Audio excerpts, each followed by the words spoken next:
Toda religião possui sua forma original de expressar suas bases e princípios de relação com a divindade proposta.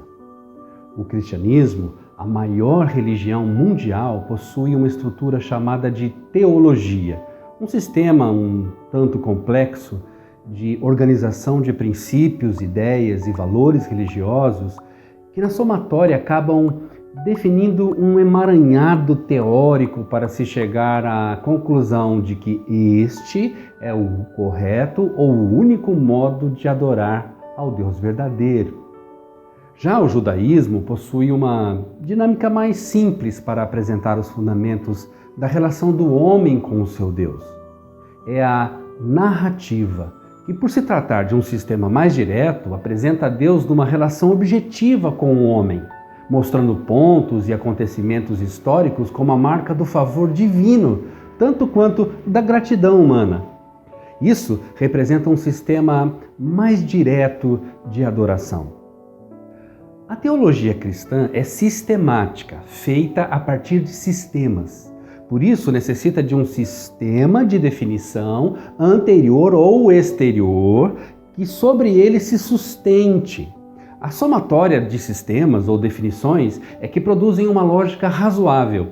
Assim, a teologia cristã é circular, sai de um sistema, mas precisa dele e de outros, nem sempre relacionados a ele, para produzir outro, e assim sucessivamente.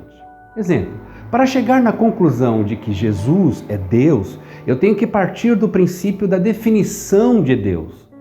Isso nos obriga a compreender o conceito teológico da Trindade, termo que não está na Bíblia, mas faz parte da crença fundamental do cristianismo.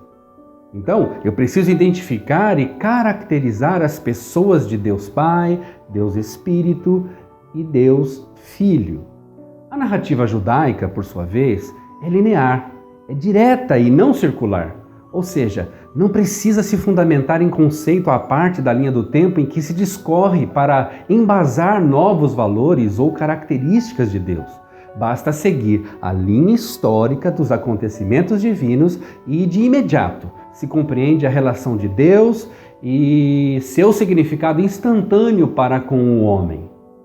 Exemplo, é só partir do princípio da aparição de Deus na história descrita em Gênesis 1:1 e acompanhar o desenrolar de sua atuação na história humana, para ir compreendendo passo a passo a instituição da humanidade na sua relação com o Criador, sua queda e, consequentemente, sofrimento e, finalmente, sua redenção, que para os cristãos se dá na pessoa de Jesus Cristo.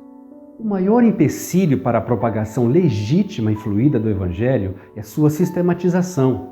O cara se converte e precisa passar por um maçante e sistemático processo de aprendizado para compreender todas as nuances da sistemática teologia cristã. E isso alguns ousam chamar de discipulado. Então, lá na frente, depois de anos ou décadas frequentando a igreja local, essa pessoa ainda não consegue fazer uma definição clara e simples da sua relação com Deus. Precisamos de um evangelho que flua, que identifique quem somos, muito mais pelo que nós aparentamos do que pelo que nós falamos. Aliás, cristão significa pequeno Cristo ou aquele que se parece com Cristo. Precisamos nos libertar dessa teia teológica que mais rebusca do que consolida a nossa profissão de fé.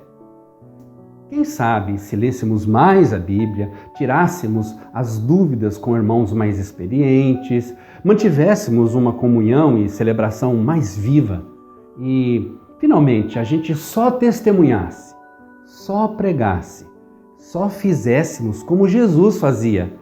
Quem sabe, como cristãos, não seríamos mais influentes sobre a humanidade. Repare que, na maioria das vezes, somos mais edificados por um simples e linear, narrativo testemunho do que por um sermão ou estudo bíblico recheado de princípios teológicos.